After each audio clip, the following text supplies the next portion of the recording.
This will happen when it happens. On its own.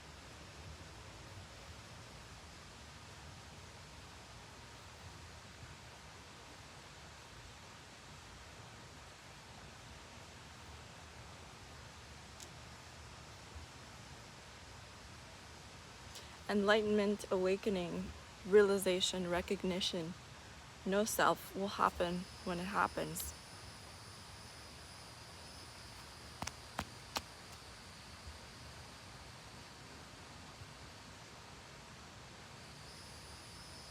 Just when it happens, that's all there is to it. And it won't, or it won't.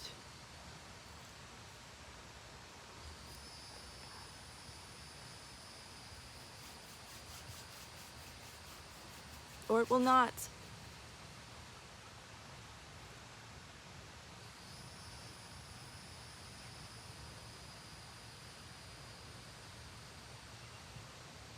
For the seeker, there is a thinking that if it sees this, realizes this, that is the answer.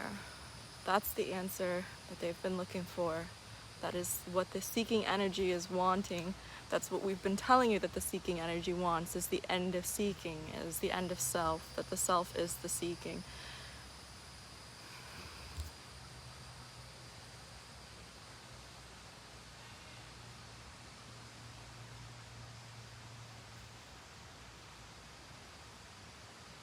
So what does the seeker do? Seeks the end of seeking.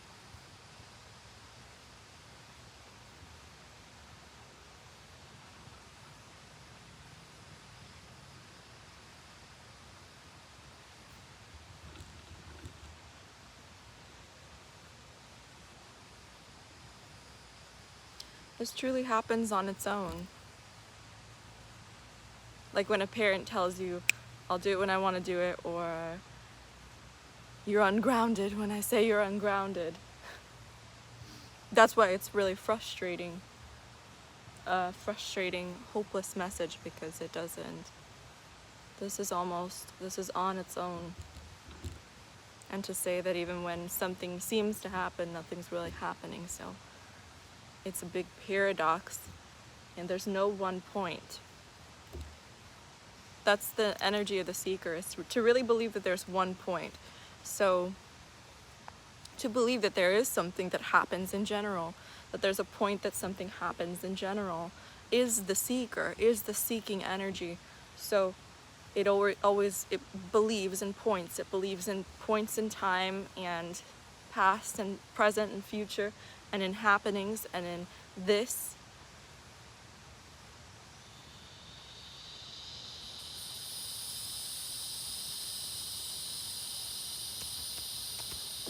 That is already seeker energy.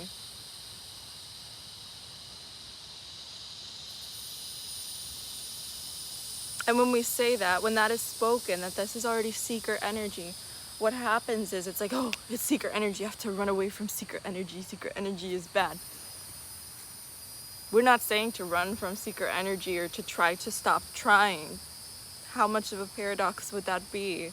And that's what the mind thinks that it means. So it'll automatically assume this is seeker energy. I have to get to not seeker energy, which is this. And I'm saying seeker energy is this. What is being said is that seeker energy is this. It is inescapable, even within enlightened, even within awakened, seemingly. It is inescapable. Truly it is inescapable. We're not saying escape seeking. It's saying that seeking is inescapable. Seeking and the seeker are one thing. It can't be destroyed. It's energy. Energy can't be created or destroyed. It can't be destroyed. It is inseparable from you. It is inseparable from the life experience. Even when there seems to be the experience of enlightenment or awakening that just suddenly happens and happens on its own, somehow the seeker is simultaneous with that. Equilibrium, integration.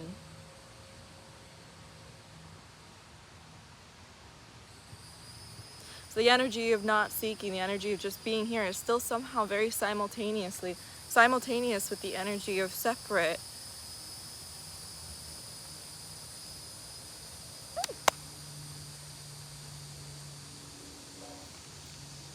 So the recognition doesn't happen by a separate person. The separate person is just inseparable from nothing that is everything.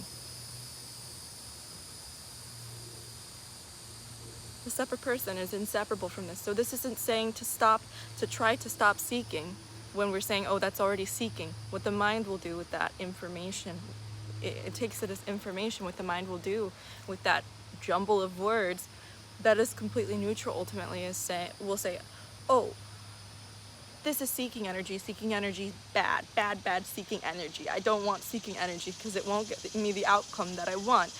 It'll say, I gotta run all the way over here to not seeking energy, trying to not seek. The whole thing is this.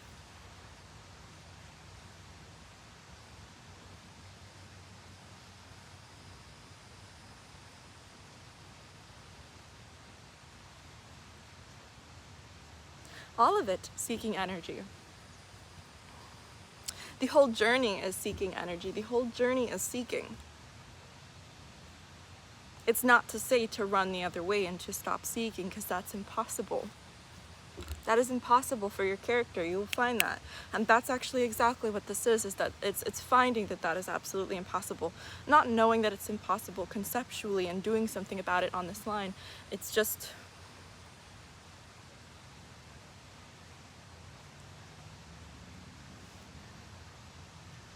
there's really no words. It's just that this is inescapable, and that's what this is realizing it's impossible, but somehow there's some other recognition, there's some other awareness.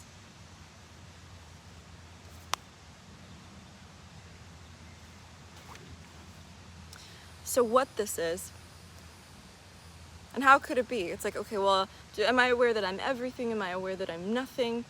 How do I become aware of it? There's questions. This is the end of questions, so end of questions, beginning of all questions, everything and nothing truly existing at the same time and not at all. And that is not something that can be made sense of in a mind or in a linear structure, in a conceptual structure, in a question structure, in a questions and answer format, in any format. It can't make sense in a format, and what you are is a format. So what I'm saying is the separate you, it is impossible for you to understand. Not saying that even I understand it. There's not really a self that understands it. It's understood by no one, and you could say that as capital no one or whatever. Make it as someone. I don't know anything. But it's understood by no one. It's known by no one. So it's a recognition by no one, truly. Because it's to say that you are this line that I keep talking about. You are the seeking energy. The separate you is the seeking energy. All of it. So in a way this gets eradicated, but somehow it's still existing. Parallels.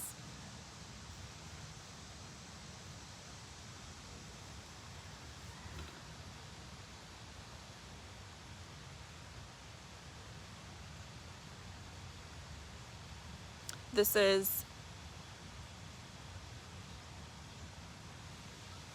Holy Trinity. The Holy Trinity. Misunderstood. Yeah, misunderstood. I don't even know who I am to say that. But to be honest, this is the Holy Trinity of none. None? I don't know even how to gesture none. There's no gesturing none. This is the Holy Trinity of none, one, and all. All simultaneously existing. They are simultaneous. Absolutely simultaneous, and to a mind that exists within all, it sounds impossible. It is impossible. To a mind it sounds utterly impossible. This is none, one, and all simultaneous. And not at all. Simultaneously here and not here at all. Existing and not existing at all. All opposites together at once and not together at all.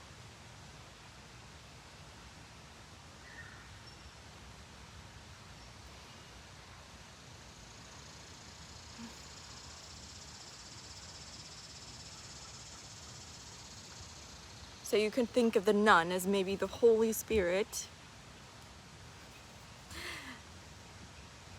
You could think as the all as the Son, and you could think as of the one as the Father. At least this is a way that some stuff is formatting within here. It doesn't matter. This doesn't hold weight, and it never could.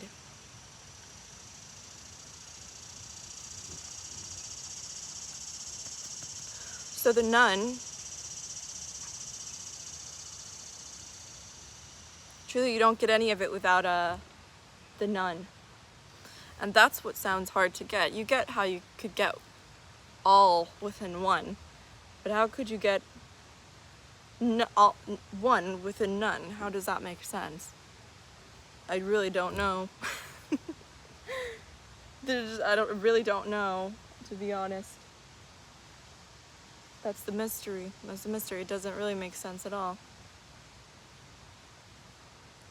But the Son is the all. The Son is the separate, broken up parts appearing. Yadi. Oh, if you didn't know how to say my name, that's how you say it. Yeah, there's an R in there. It's the appearance of that.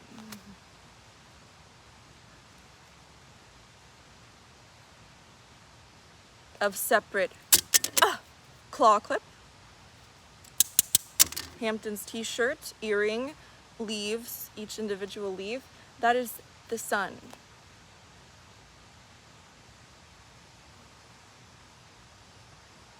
The one would be the Father,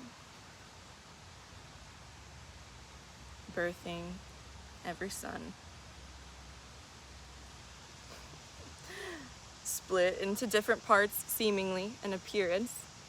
I and the Father are one. Inseparable. So the separation is inseparable from the whole thing, the existence. So it's all one. This is why even the separate self isn't separate from this. So even the identification or the appearance of feeling like a separate self, feeling like you're on the other side and not getting it, is still the Son. It's still one with the Father, one with creation as a whole. So the Father is the whole projection of existence itself, in all its dimensions, in all its glory, and all its seeming separateness, knowing that it is one thing, that the sights aren't separate from the sounds, and the sensations, the feelings of like sunlight is not separate from, I don't know, the same structure a bagel is made out of. I don't know why I always go to bagels, but it's not separate from the thought of atheism. The sound of worship music is made out of the same material, so to speak, that the concept of atheism or leaves are made out of, or something as random as a hawk, or literally anything at all. So God is the fabric of everything, birthing what looks like anything. God is I am that I am. It's the recognition. It is all things one thing. It is all as one.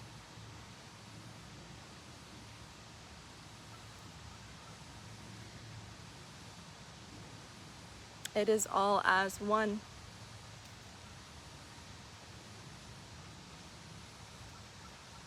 Appearing from none. None, zero, noneness is projecting God. Projecting Father, Holy Spirit projecting Father. But all of these things are simultaneously existing. And when they were full of the Holy Spirit, they started speaking this gibberish, didn't they? We think it sounds like sounds disrespectful, doesn't it? Who's to say God doesn't have a sense of humor? But Who's to say that the gibberish doesn't sound exactly like this? Exactly why did Jesus speak in parable? Maybe because there was no other way to say any of this. It comes out like this. This is the only way to say something like this, which isn't saying much, which is gibberish. Tongues.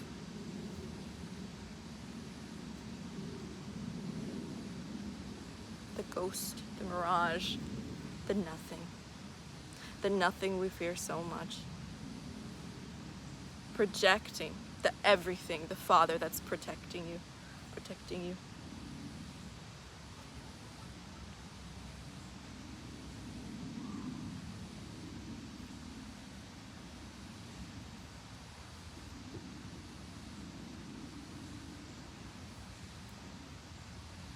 Holy Trinity. None, one, and all. None, one, and all. No thought separate from it. Nowhere you could go, to the pits of hell. Anywhere on the earth. It'd help if I had a Bible I could go verbatim, but I just don't care to. I don't care to.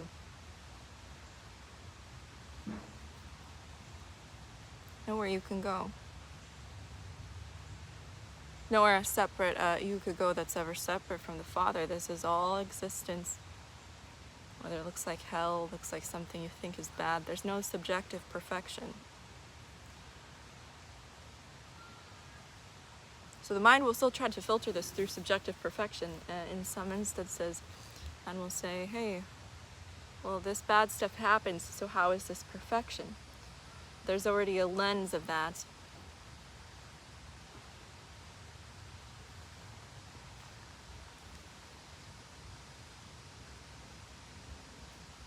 There's already a lens of that. So subjective perfection is existing, but only through the suns, only through the separation, only through the mirage that there's some separation. And there's nothing wrong with that either.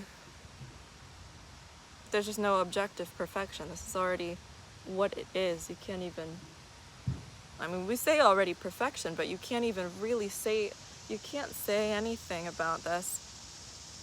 Can't say anything, you can't get anywhere. It just is what it is, and it's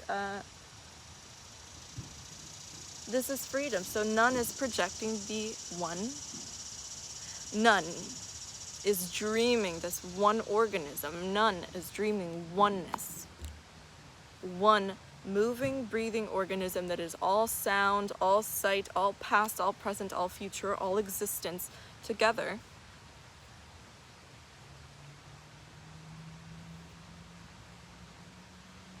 And then oneness is dreaming allness. So this broken up separation of all things is the appearance. It's the dream of oneness. And these dreams are seamless. So the dream between noneness and oneness and allness are seamless. Holy Trinity, they aren't separate from each other. They all exist within each other. It's seamless. Seamless, seamless, seamless. So that's why it's a hopeless, hopeful message. It's a hopeless, hopeful message. That's why it's both scary and frightening and attractive, alluring at the same time, isn't it? There's a frightening, questioning, whatever through the filter, because this is the end of the self. That's just the mind's way of trying to protect itself from breaking into one. You know, there's nothing that can be said, but it's like a defense mechanism, which is 100% natural.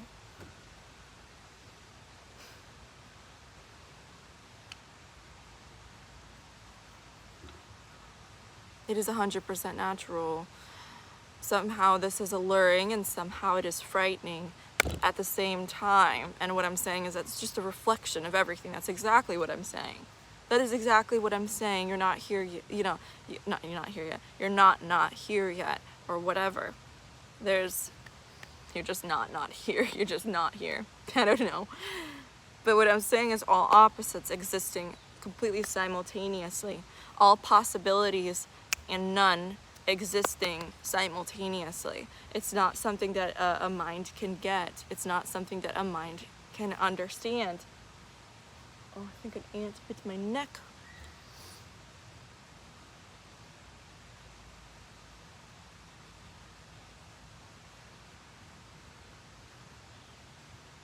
The seeking energy is the you, is the sense of separation. This is still a part of the story.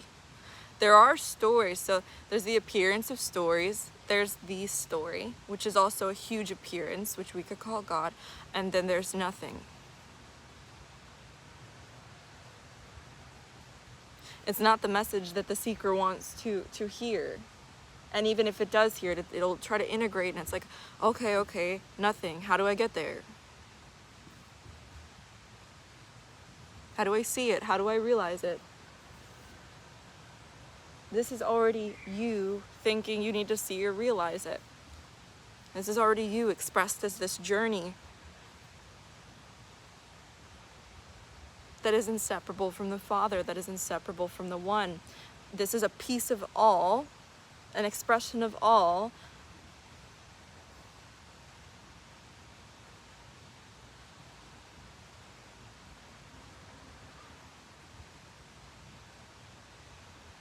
Looking for what it's in.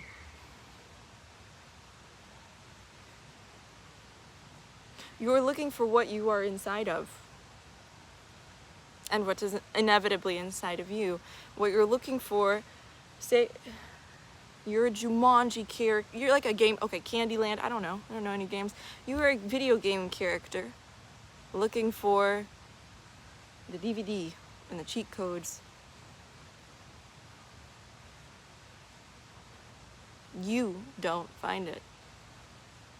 Separate you doesn't find it. Capital U has known it all along. Capital U has known it all along, consents to forget it, to appear as a separate you for whatever, for who knows why.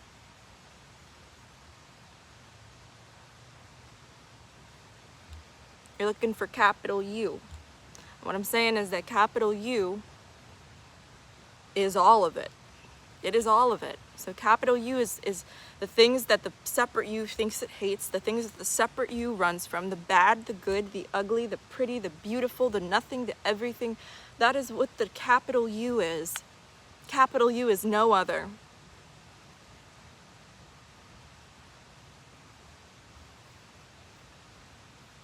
Capital U takes hell, takes devil into itself. Controversial. Capital U takes devil into itself. It birthed that. Who knows? There's in the separate you is the one that thinks up a reason. It's like, well, why the fuck would that happen?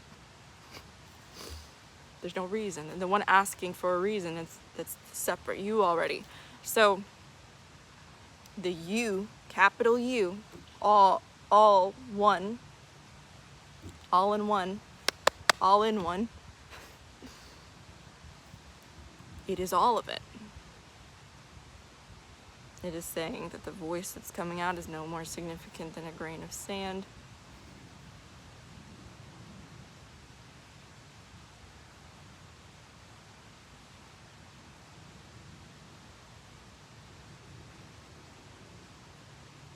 It is saying that I am the whole conceptual line of good and bad, right and wrong, true and false, and that is existence, and that whole thing is me, and there's not a point on this thing that I could get to or that I could be that is just me. I am just the whole thing, and that thing isn't really there.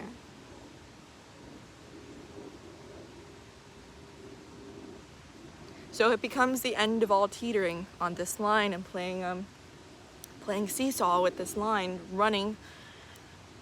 What just comes up, and it will sound dangerous to people, that it will sound wrong, really, really wrong to people with a lot of moral identifications, and they'll think that it means that it'll think that this means that the person will act just selfishly or whatever, or just any rules and structure are gone. They are, but there's also no need to really treat anybody horribly or anything like that. There's no need to really hurt, because everything is seen as you already. There's no need to destroy. There's no need to war.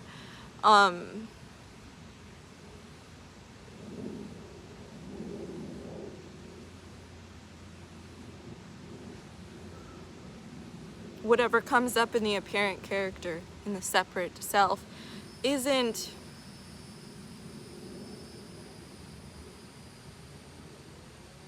demonized or praised. It's just is what it is, but there's more of a likelihood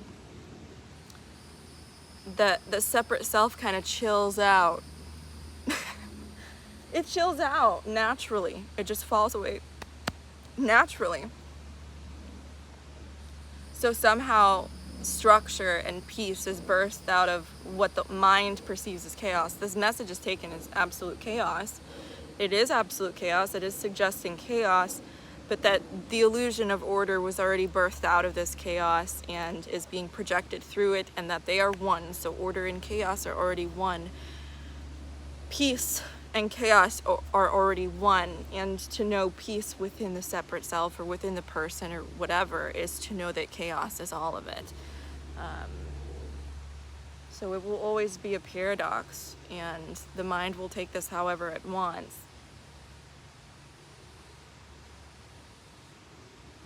I don't know anything. I really don't know anything. This is just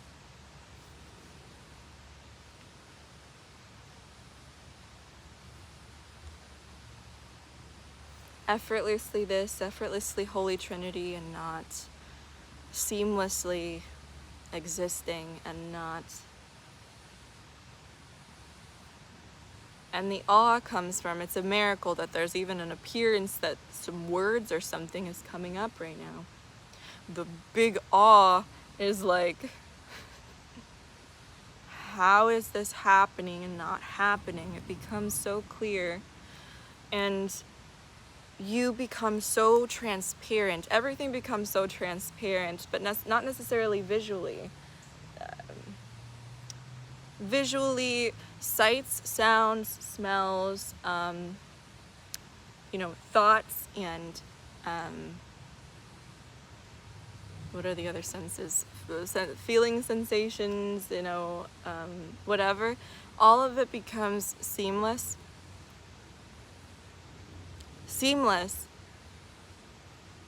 Like there's another sense there's some other sense that is like seeing that all of this is just an illusion, and it's not any of these senses. These senses still feel separation, like the illusion of separation, but it feels very, very one with every other sensation. It's now apparent that all of those things are kind of melted together, but the interesting thing is that it doesn't really go away. If anything, the sense of separation, like the senses become more. It's not like I feel nothing happening with my hand. It's almost like there's a intensified sensation with everything. So with sight, there's a lot more definition. With sound, there's a lot more definition. It almost feels like the perspective is coming from nowhere. So simultaneously, while it's being recognized by some sense that is really nothing, or some knowing that's really nothing, it's really not a sense, but some knowing that's really nothing, that this is just canvas. It is the same material playing out as appearances. It makes the appearances more delicious.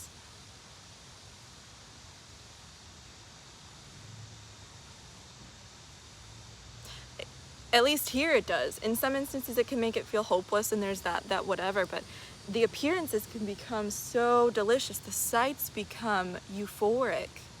The senses become euphoric. Even the thoughts and the separate self, the character, becomes a lot of fun, because it's just a character. So it becomes a lot of fun. It can really, ultimately I'm saying nothing's happening, but simultaneously it's almost like everything is mushed together and known as this one mush. And also the separation is known as like it's very defined and distinct.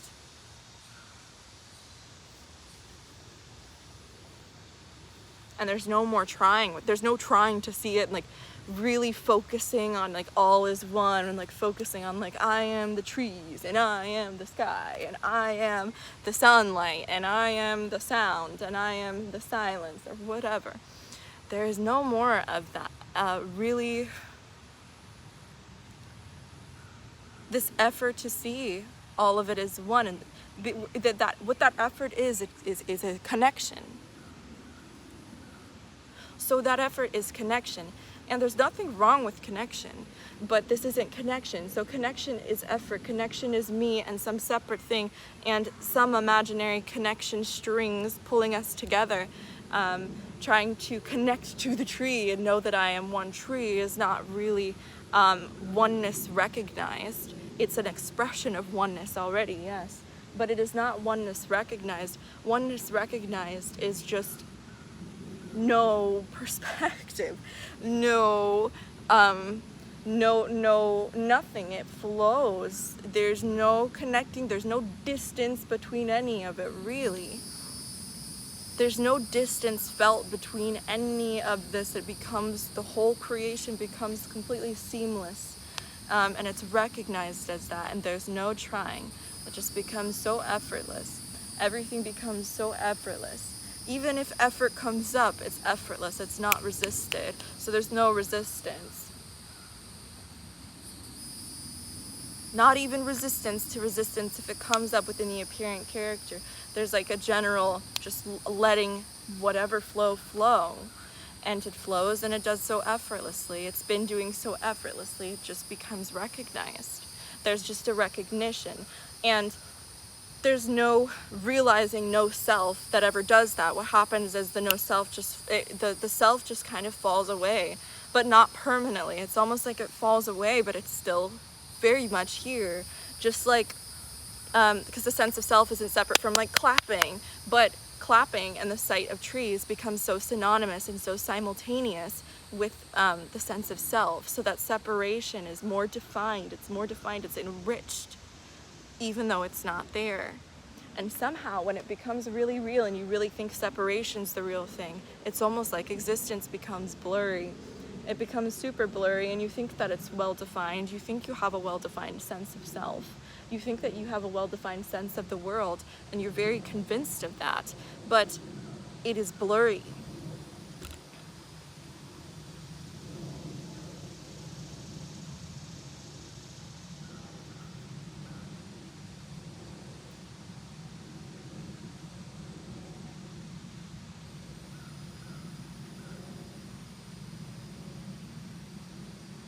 None, one, and all are seamless.